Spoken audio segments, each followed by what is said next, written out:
welcome back to A Mediocre Time with Tom and Dan. I'm Dan. I'm Tom. Samantha Haar here from Semantics Podcast. Hey. And this is a big deal, and this is coming together extremely quickly, and really, really cool, though. This next guest, super duper mega famous comedian, going to be in Jacksonville on November 16th at the Florida Theater, and at our beautiful Hard Rock Live Orlando November 15th. And on the line with us right now, and thanks to Billy for setting this up, is Miss Whitney Cummings. How you doing? Thanks, Billy. It was kind of weird that he reached out over Hinge, but Yeah, I know. Exactly. Billy's so crazy. Hey, thank you so much for the time. We we really do appreciate it. We know that you have a child, so we don't want to take any time away. No, thank you so much for giving me an excuse to not parent. Exactly. It's so difficult. As long as interview as you want. Let's go. You got it. So, Whitney, tell us about Fast Friends, because I was reading the description, and then I was like, I can't wait to watch this. It looks good. And so tell us about it. Okay. Oh, I'm so glad. Well, I mean, look, the last, couple of years in comedy have been pretty wild. People are getting canceled for jokes, and everyone's, wants to fight about everything on Twitter. I was like, can I just do a job that's not going to get anyone in trouble? I feel like at this point in society, the one thing we do all agree on is that Friends was a good show. Yeah. And I was just like, let's just, in nostalgia, I think we're all kind of just like going like, remember the good old days in the 90s when our president would just like sleep with the intern? Remember what, sort of like, the good old days? I mean, this year has been so hectic. Literally halfway through the year, we were like, should the Menendez brothers go free? I think they're gonna. I think they're gonna be released. We were like, we miss those guys. So I just am always looking for, some kind of job that is very neutral, doesn't involve politics, is just like good, clean, wholesome fun. And honestly, I took the job because I have a son now, and I need him to be able to watch something I've done in my career, and this might be the only thing. Yeah, we have difficulty with that too. After podcasting and doing radio and being filthy for years and years, it's hard to share that stuff with your child. So, Whitney, I'm curious because obviously, you need to know Friends trivia to be doing well with this show. Yeah, are you a mega fan? But then also there's obstacles involved, and the set. It's like Double Dare. You're going through Joey's house. There's like a physical aspect. Yeah, okay. It's like Double Dare. Yes, Double Dare was one of my favorite shows growing up, just watching people put themselves through total stress for no reason. It's like every relationship I've ever had. And it is that. It's basically like the best parts of Amazing Race, the best parts of Double Dare, the best parts of like a Jeopardy show, a trivia show. And you can actually play along while you're watching. Everyone that's seen sneak peeks of it with me gets so invested right away, and it's like, oh, I know how to finish that quote. I know what he said. This is a genius idea. Well, I mean, it's such a genius. It's one of those things. Sorry, I didn't mean to cut you off, but is it one of those things that seemingly came out of we would start to see Friends Lego set, and then you'd start to see... It made a resurgence. Then you'd start to see Friends Tour, where they take you around and they take you to all the sets and everything, and I bet you some producer, somebody's sitting there looking at this and why don't we just do a gigantic mega version of this? And is there, and maybe you can't say this, are we going to get any cameos that are going to blow our minds? There are some pretty cool cameos already that I am not allowed to talk about, but you're exactly right. I knew that when I went into Urban Outfitters when I was on the road and I saw, Friends shirts for 18-year-olds. I'm like, whoa. Yeah. There's this new generation. It got on Netflix. There's very few things on TV that I think 3 generations can watch, where everyone can just sit down.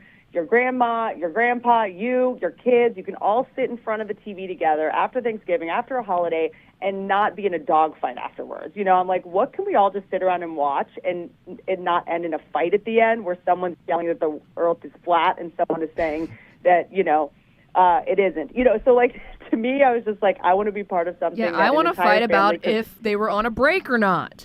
Yes. What should you want a break? Let's fight about that of all the things, So I just, and I think that, it's something that really is unifies people. And in a time where everything seems to divide people, I was like, I really want to be a part of this, and just do something it is, fun. You're exactly right. The same with theme parks, with, Lego and Mario Brothers, the Friends has really, transcended into this, as someone that makes multicams, I did Two Broke Girls, I worked on Roseanne, I love multicams. And a lot of times Hollywood doesn't.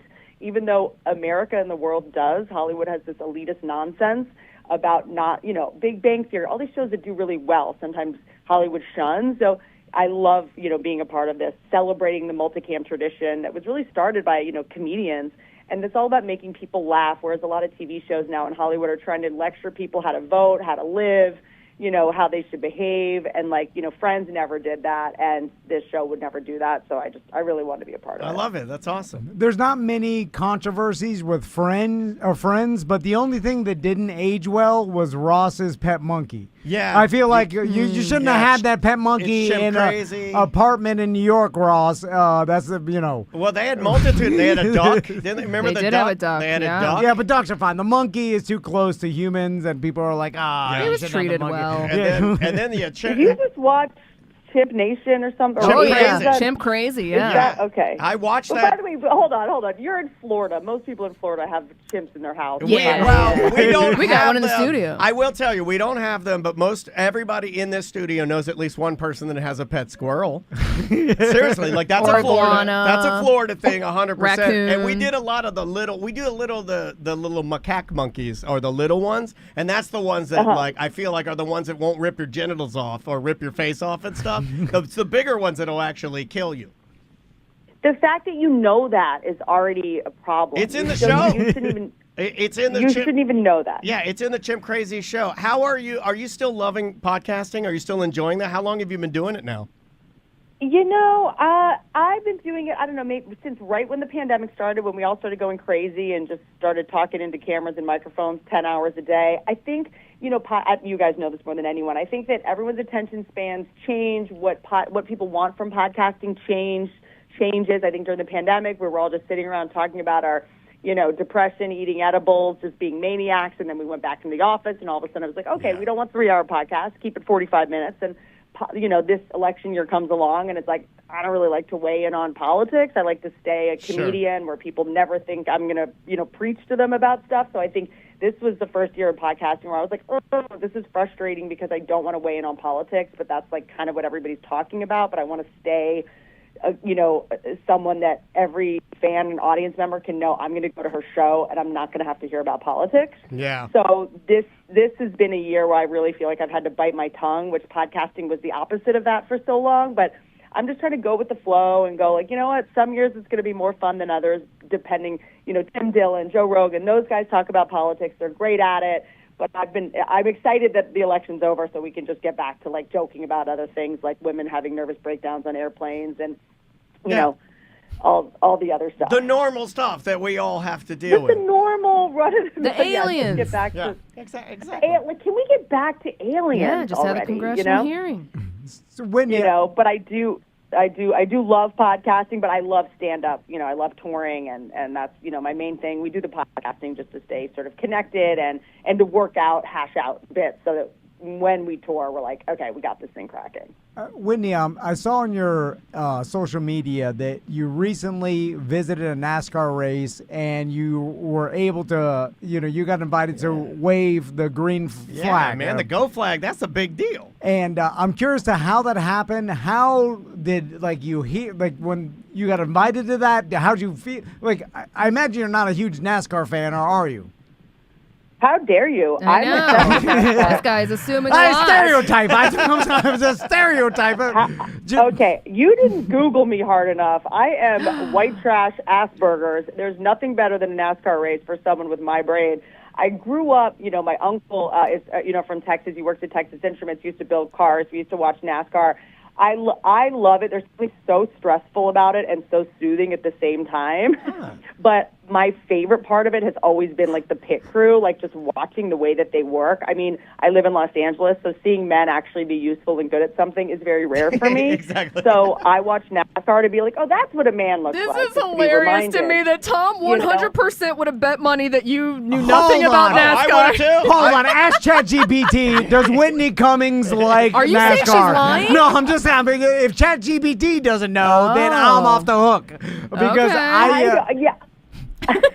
By the way, I mean, all the other stereotypes are true. I'm bad at driving, all Okay. that, all work. But no, I love NASCAR. I've always wanted to, So you've been in wave that the world. flag. And I had asked like Hollywood publicists. I'm like, because they're like, what do you want to do? You want to do Letterman? Do you want to do Leno? I was like, can I go to NASCAR? And it never happened. And then I hired this new manager recently, and they were like, okay, what are your goals? Do you want to host the Oscars? Do you want to host the Emmys? And I just was like, I want to wave the flag at NASCAR. That's my awesome. big career.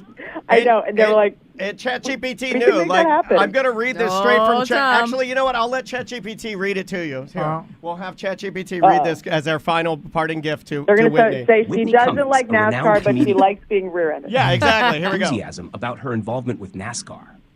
In November 2024, she served as the honorary starter for the NASCAR Cup Oh, Series. he's too slow. But he basically God. says, what's more exhilarating than watching a NASCAR race up close and personal? It has quotes from you, and it says that you are a big-time NASCAR fan. Yeah. There you go. Well, it's written in the stars now. I also think that it's like it's because I overshare so much about every part of my life. Like it's people are like, wait, we don't know something about you. It's also just like I'm such a blabbermouth and talk about like my personal intimate details of my life. Like so I think when someone finds out I have a hobby that they don't know about, they're like, well, we would have heard about this. Have you been in a car? Yeah, have you driven one? Have you been in one? We have. Okay, I'm not stupid. I'm a fan, but I'm not an idiot. I am terrified of those cars. I did get a little tour this weekend in Phoenix, and they showed it to me. I got to sit like up in where the pit crew is, and where they're I just put a video out on my Instagram about it. It is so thrilling. Also, I can't do drugs or drink anymore, and there is nothing more fun. It is the level of adrenaline, like, because that's my main drug. I realize is the adrenaline. And comics, like people say to us, like, oh, I can never do what you do, going up on stage. Like when I look at these drivers, they're the ones that I'm like, it's such awe of. And the adrenaline and just being there, it's like when you have this much ADD and OCD, what it takes to be in the present moment is like 20 muscle cars going at 200 miles an hour, almost catching on fire. Yeah. Like I was in heaven. And NASCAR fans also, like, when you're a comedian or performer, crowds are what you care. Like, look, I lived in Philly for a while. Eagles fans. I'm dating an Eagles fan. The fans can be tough. Yes. I love, the NASCAR fans are the most fun people. They're just such a good time. Like, we just had the best. No one is talking to each other. No one's talking about politics because no one can hear each other. It's like the best sport because, like, no one's making small talk. It's just like everyone's gone deaf and is just having the best time appreciating. This is what we learned. We learned something today. Well, no one's talking about politics because they all agree. Yeah. That's a very good point. Yeah, we know how they voted. Yeah, there's no fight. They're like, oh, look, they look around. They're like, all right, Like, now, a lot of thumbs a up. lot of like-minded people here. Whitney, thanks so much. Things are pretty great again in here. Thanks so much for taking the time to talk to us again. Whitney's going to be at Hard Rock Live. Get your tickets November 15th. That's Friday. Yeah, and then Saturday, November 16th at the Florida Theater in beautiful Jacksonville, Florida. Whitney, thank you so much. We appreciate it. Thanks for having me. And I think I'm coming to Daytona, too. Oh, so- no way. awesome. Oh, well, I was born right up the street You got to go to the Oh, racetrack. let us take you to the strip club when you come to town. Well, here's the easiest way to get tickets. Go to WhitneyCummings.com, Boom. and you can get tickets to every show in Florida that she has. Grab some seats. Can't wait. All right, see y'all soon. Take care. Thank you. See ya. Bye. That is Whitney Cummings live. Oh, we did it. Sweet justice live. We pulled it off. Tom did it. Welcome to A Corporate Time with Tom and Dan. I'm Tom. I am Dan. We are live on Twitch and YouTube, twitch.tv/Tom and Dan Live, and on YouTube at Tom and Dan Live. Jeff and Spencer are here from the Orlando Science Center. Yeah, what's up, guys? Good to see you. Good to see It's you. good to be seen. Thanks for having us. Oh, man, thanks for being here. And this is something that I've always wanted to be involved in. Okay, Uh, a podcast. No. Hey, we're here. Never, We finally made it. We're doing it. We're doing it. When I was a kid, I even a radio, I was like, I'll never do that. I could never achieve that. All right, so dear Tal, what are we talking about here? Being involved in breaking a world record and Okay. being in the Guinness Book. In some way or fashion, Yeah. when I was a kid or reading the Guinness Book of World Records, I was like, one day I'll be in this book. And, I'm surprised you're not the type of person that would do the semantics of like world's largest current population. Well, I'm in there then. You know, like one of those That's people. interesting. I've never Right? considered that. Yeah, if Yeah, I'm you- already I a world mean- record holder. Yeah, you are. All of us are currently a world record Well, holder then if you as- think about it. As time passed, I realized quickly I was too lazy to do Yeah, what it takes. it's to a lot be of work. Yeah. I was like, I'm never gonna train my whole life to be, or even growing the longest fingernails. I was like, that's gonna be. I think I could do that one. 30 years of that, your fingernails in bags. Okay, I've thought about the fingernail one a lot because it is one of the ones that comes up on our show the most. Number one is I don't think there's a way to stop any of them from turning yellow, no matter what. And that's really unfortunate. Right. That all fingernails, I'm thinking once they're poofing off of your finger, once you get into 2-3 inch land, they're dead on the end, is what I'm assuming. Right? There's Dip them nothing. in nail polish at that point. It makes it even easier. You could varnish them. I would varnish mine. I Yeah. would paint my yellow away because I wouldn't want anyone to see. And then once they start curling, I mean, then you have to stay home, right? You can't go anywhere. Yeah, you got the whole T-Rex thing going on. that Yeah. is, Use yeah. those arms at all. Yeah, you have like these weird things, like I've been to the DMV. I see the nails. So the Orlando Science Center is attempting to break a world record this Saturday, November 16th. What so are we doing? let's talk about Yeah. it. So it's the world record is the most people flying paper rockets simultaneously at one time, correct? Yes. And you have the paper rockets. Little guys right Yes, here. and we brought you guys some samples as All well. right, look at these. These We are can do- handmade. We can do some test flights if you'd like. These are hand twisted. Yes, Oh, these fully are all hand-twisted. handmade. Yeah. Our team has been working for the last month. That's to the make, real record. to make them. We're trying to set a world record. So no one has done this one before. Okay. But Someone did mine at but home. we've There's gotta dog get- hair in 'em. We've got to get at least 250 of these flying in the air at the same time. Okay. We're going to pack the Dr. Phillips Cinedome on Saturday. 300 people on Saturday the 16th. All flying these babies at the same time. We get 3 chances to do this. Whoa. So our team's made about 1,000 of these, Yep. all to very particular specifications. Yeah. Because Guinness is really They are. on top of things when it comes to. I mean, this world is a records. real thing too. Like you have to have the Guinness yeah. person on the boots Yes. on the ground. Yes. They have to be like. An adjudicator is what they're called. Yeah, and so you have to have an actual Guinness adjudicator. Does this person have assistants or? Oh yes, Camera this- equipment The and- guy's coming with the little blue blazer and the clipboard. He's going to be there. He's got 8 assistants. They are all keeping an eye on this to make sure it works. We got 3 attempts to do this right. We have cameras on all the exits, on the crowd to track trajectory, photographs. I mean, there's a whole lot of stuff involved in this to make sure this comes off. All right, well, let's start from the beginning of how people can get involved Yeah. because you need to purchase Yeah, a they're ticket. already asking in the chat Right, room. yeah, We better. yeah. How we do I better be a world Okay, record holder? yeah. Get the details down. And so you need to purchase a ticket for Saturday to the Orlando Science Center first off, because everybody's getting there at 10, but then the record attempt starts around 1. So then you can go around the Science Center before the record attempt and then check out the exhibits and everything. Then Yeah. go probably back to the Science Center after the record attempt. So you make a whole day out of it. You have to be 8 years old or older because, and this is I found fascinating, no one can leave the area once it starts because that will disqualify the attempt. That's what Yes. disqualified the Yes. attempt. I think the Solar Bears attempted with the Hawaiian shirts. Well, interesting. I think because they had people exiting and it was just Oh, it was that a was- melee and people like once you get a Hawaiian shirt on a person they just start running. Imagine if you were the guy that had IBS. No, it was multiple people. No, it was multiple Well, there's people. bathrooms inside the Dr. Phillips. Not enough. Yeah, you gotta get a porta potty in the Cinedome. Not enough. So there, in all these rules can be found at OSC.org, of course. But the most important thing is that you purchase a ticket for Saturday for the Science Center because that is is the first thing everybody needs to do to be involved, yeah. right? Yeah, absolutely. And we got to be very particular because we're talking 300 people seated in the Dr. Phillips Cinedome. So there is going to be limited seating. We're sure to get more than 300 people to come on Saturday. So not everybody that comes on Saturday is going to get a chance to participate in the world record. So that's why coming at 10 is important.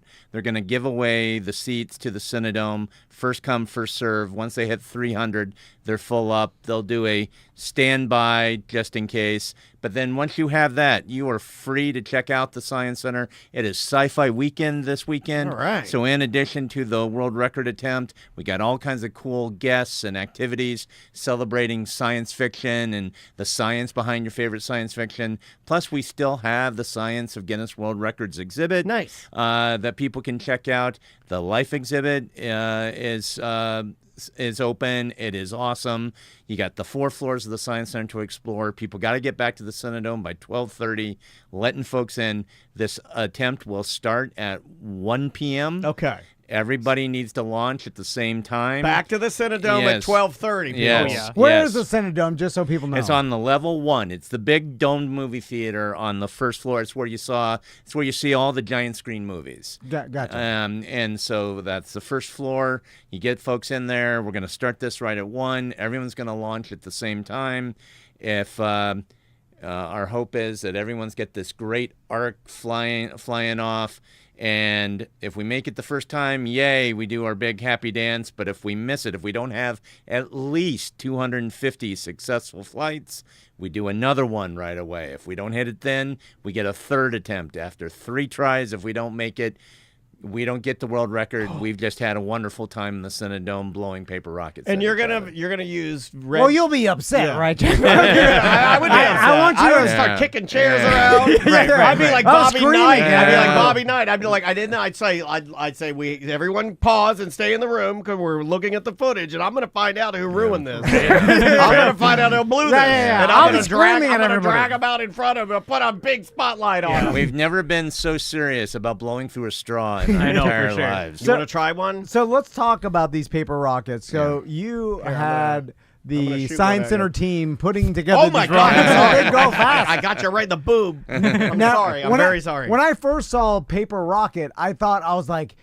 do they mean paper airplane? But Yeah. they had to, but then it's actual rocket. That's insulting. rocket. They mean paper airplane, but they're dumb. Are they No, so I don't stupid? think Jeff knows what a paper airplane is. No, I Call thought- Jeff for the Science Center. I thought that was a scientific term for a paper airplane. It was a paper rocket. or like British. Like, Oh, when they're yeah, like, yeah. oh, I was upstairs playing with me paper Right, right. rocket. Aluminium. I'm like, what the hell is that? Anyway, sorry. So paper rocket is basically exactly how it's described as a paper rocket and then a straw where the rocket booster would go, and then you use your breath Yeah. to Mine- blow the Mine's rocket out. powered Yeah, by yes. coffee. It is, yeah. The same concept as when you're in the restaurant and you blow the straw wrapper at your little sister. Okay. Yes, Oh, that's a that'll- good one. That's That's a the good whole one. thing, yes. Now, Spencer's a natural at this. Oh, yeah, I've done it I'm gonna try to dozens go of over times. Jeff. Oh yeah, Jeff. These are these are really well made. Oh, nice. Right, he hit me right in the D. I'm gonna try to blast it as fast as possible. All right, he's got No this. He's got face this. shots. No face shots. I broke. Yes. If there's a world record for enthusiasm, Yeah, Tom right. has God it. damn it. Yeah, these are great. You need That's to why build, it's 8 and up. build some of these for your boys. Got These are lightheaded. great. Yeah. We're also going to be talking all about the Clipper mission coming up. Or, well, it's actually already launched now, which is exciting. But the Europa Clipper mission, the satellite that's heading over to learn all about alien life or potentials of it. We're going to be focusing on that for a lot of the sci-fi weekend. So we'll talk all about that. I'm going to be hosting this and talking all about space at the same time that we're breaking a record. So that's you get awesome. to learn and break a record. It's like a double whammy. I am not familiar with the Clipper mission. Oh, this is an amazing mission. Yeah, it's amazing. Can you It's- give us like just a bit, like I want to go to the talk, but I'm Yeah. just like, don't spoil it. Yeah. But, Yeah. like, can you give me like a little tidbit? Europa is one of the biggest moons that we know of in pop media. You may have heard about it. Wait, is like, this the thing you're obsessed with that you've talked about before? Probably. I love Europa. I mean, it's not my favorite moon. It's like top 3 or 4 favorite moons, right? Like we all have to have a top 5 favorite moons. But Europa's awesome, and it's Mine is Keith Moon. Keith, of Yeah. course. Keith Moon number 1. I love yeah, Keith Moon. he's Best like number moon to 7. destroy a hotel room, right? Yeah, Keith there Moon. you go. Ride his motorcycle through the hallways. And then there's the Death Star, but that's no moon. Yeah, That's that's true. not a Yeah, moon. that That's doesn't a quite man-made. qualify.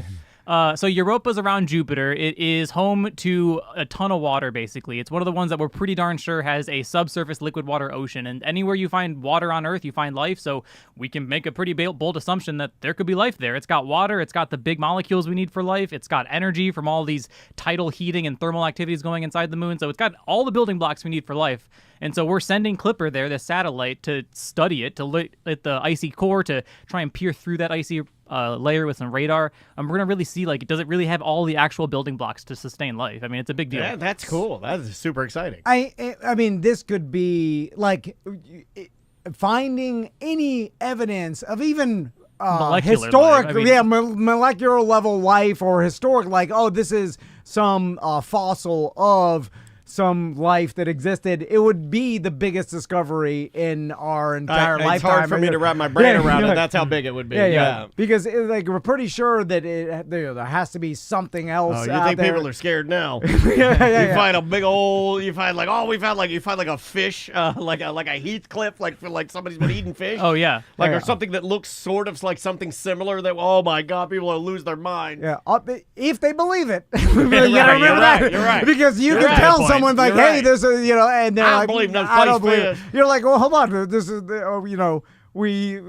we have the Clipper mission. Here's the proof. Like, Well, the proof's going to also I be a didn't go graph up at there. that point, so it's not even going to be a picture, right? We're hoping to maybe send like an actual lander one day, but this is not that. It's not going to land on Europa. Yeah. We want to be able to like get a submarine to this place so that you can literally dive into the oceans underneath. That's going to get you the photos and video that you need to prove to everybody on Earth. What this will prove is to the scientists that life could be there ultimately, because it's going to be a really pretty graph. And Okay, I'm going to think that's a that's- really nice graph, guys. but- That's the raddest job I can think of right now. space submarine. yeah, I mean, literally. So you fly to a moon, you land, yeah. you deploy your space submarine. Yeah. You get in it. Well, you and- also have to melt through the icy layer, right? So we have like a, I don't this know, I'm is going to make up amazing. a 2 miles thick icy Sure. core or whatever. You have to drill through it somehow before Drill, baby, drill. dropping your submarine in there. Well, So you that's have- impossible. It sounds pretty impossible. You're gonna send a space drill, Yep. We're land doing it. We're doing it. They're- then drill 2 Yeah, miles.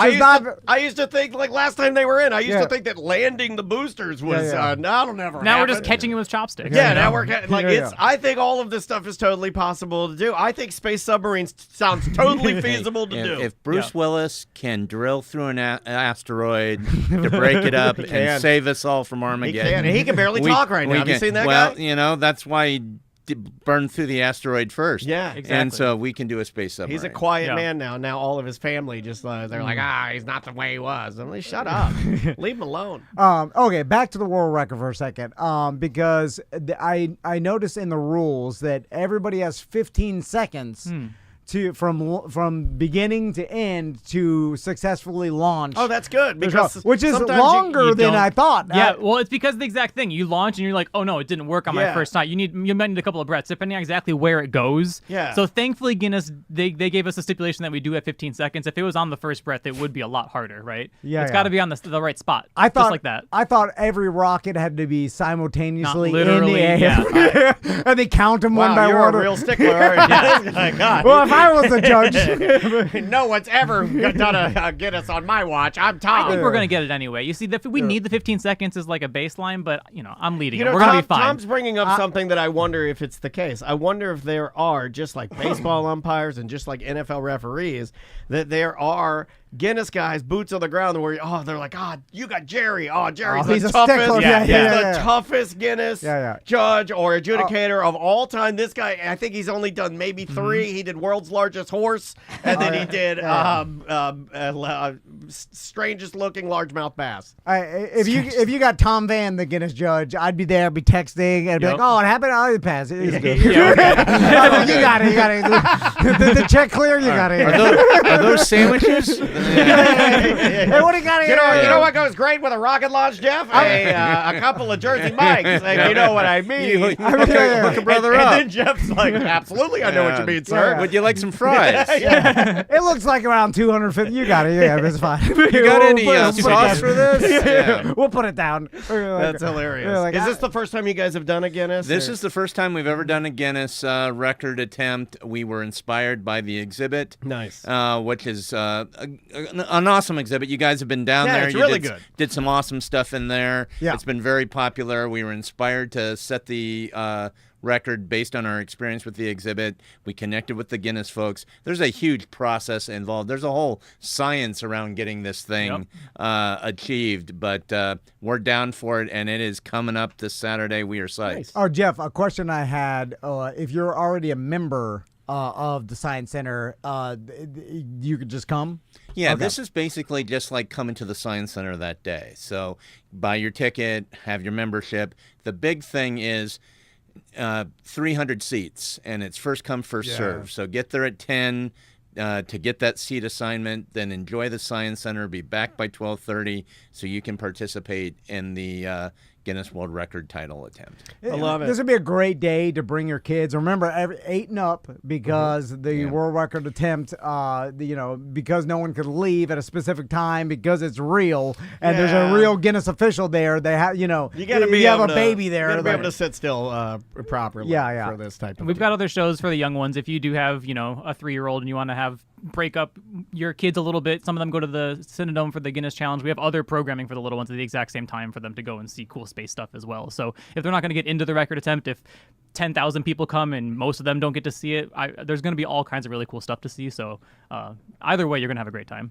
And you could be, it's really cool to be part of a Guinness Book. It is. Of world record. I've only record. attempted. I've never done one. I've been to 2 attempts. You've been to, okay, I which did ones? the tie-dye for the solar. It was tie-dye. Oh, yeah, and that yeah, was, yeah. they didn't get it, I don't believe. And the other one we did was an egg drop. We did when I was in school, and it was very the same. I mean, it's nice to know that these things don't really change, but it was sort of the same thing. We had a time limit.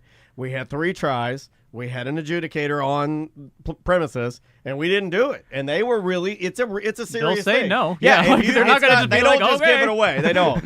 They do not do that. I saw one recently. I was like, I think I could beat that. It was most boards broke by your groin. Oh, is this Goose? Is this Power Baby Goose? No, it was a guy who was hanging from this. I mean, he was high. So all he had to do is drop and land on some boards with his groin. Yeah. And then he had his legs spread open. And he was hanging, and then he dropped, and there was a bunch of boards, and he just broke all the way through them. With his groin. Yeah, with his groin. Yeah. I think I could beat Yeah, that. that's what I said. And I was got like, the toughest I was groin. like, this guy just let go and then fell through all the boards. talent. Boards, and then people think like, that must hurt your, what?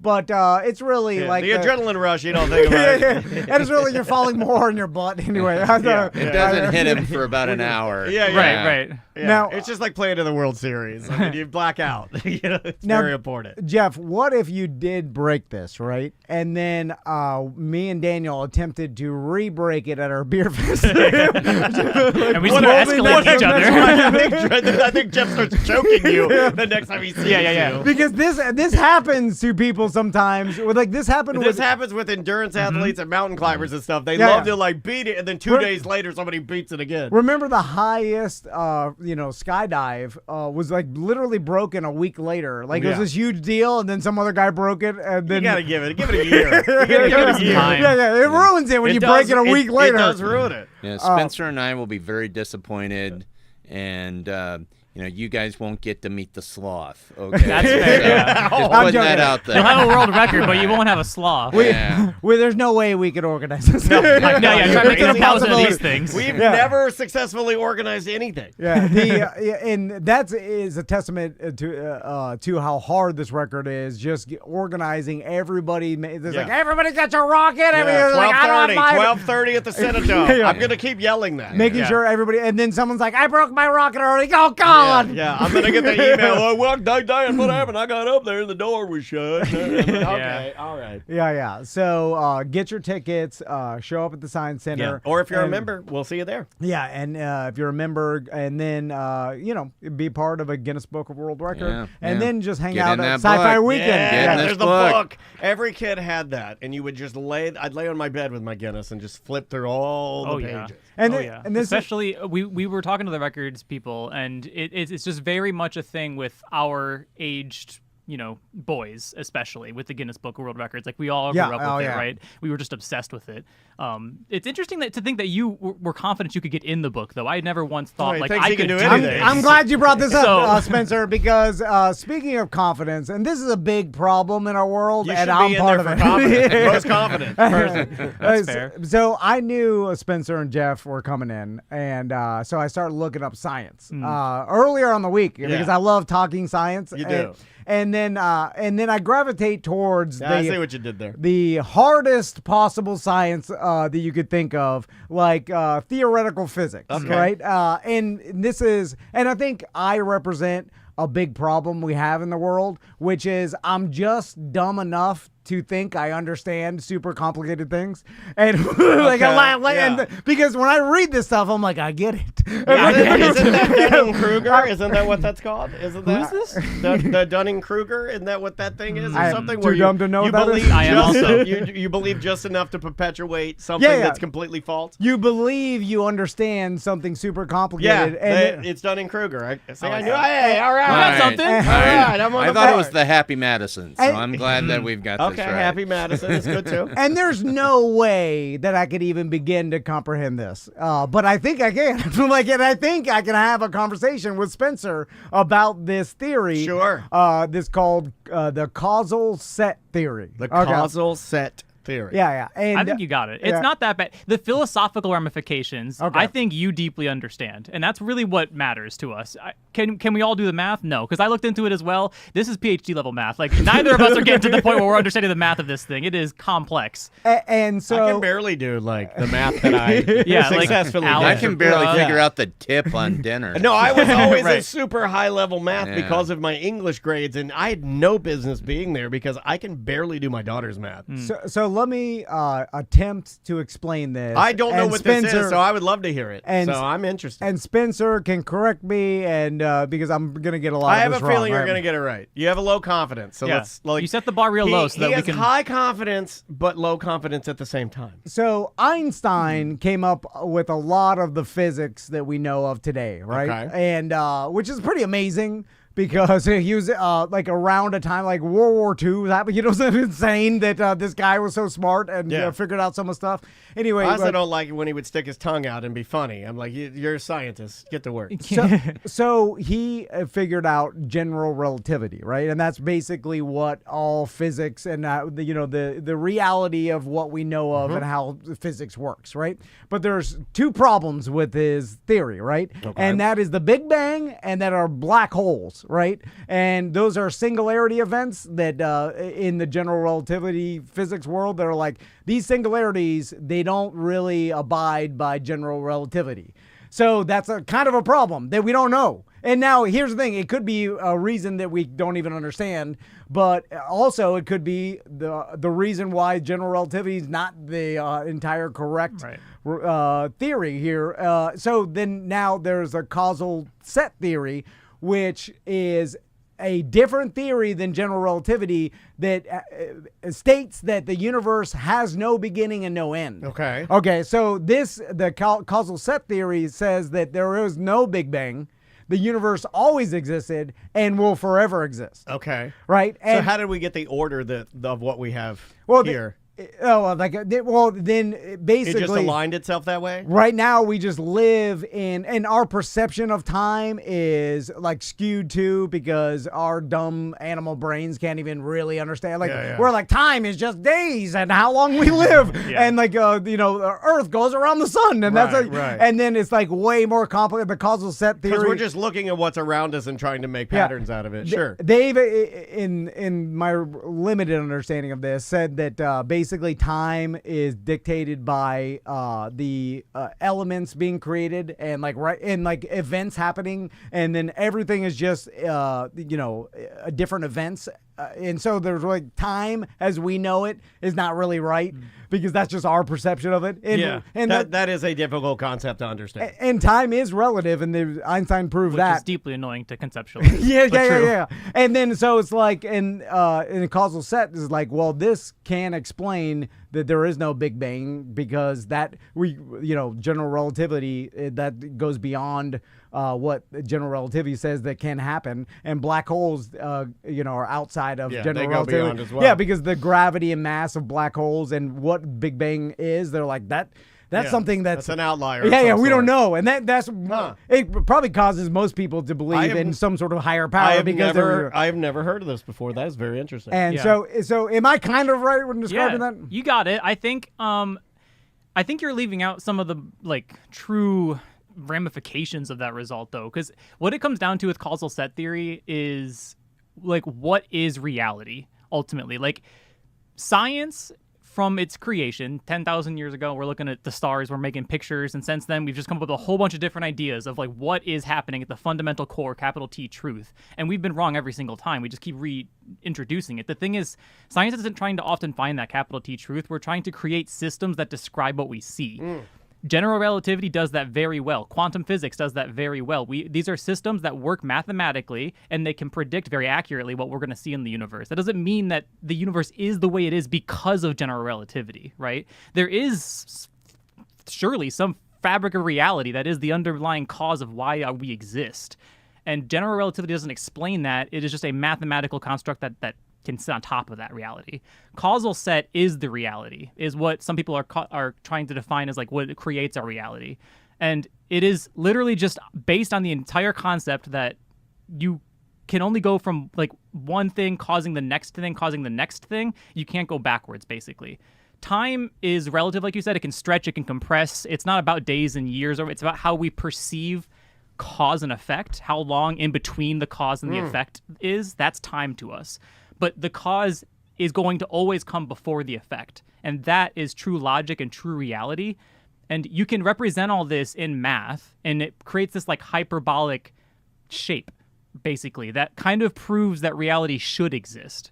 Because just purely logically, these causal sets, this implication that something comes before the other, creates a concept of reality. Okay. And then from there, you can create general relativity and quantum physics and stuff like that. And so it is what you're saying for sure, but it does go deeper than that. Oh, for sure. I mean, you start getting to something where you just can't comprehend it. Impossible to understand. But what I like about science in general is that there's still mystery.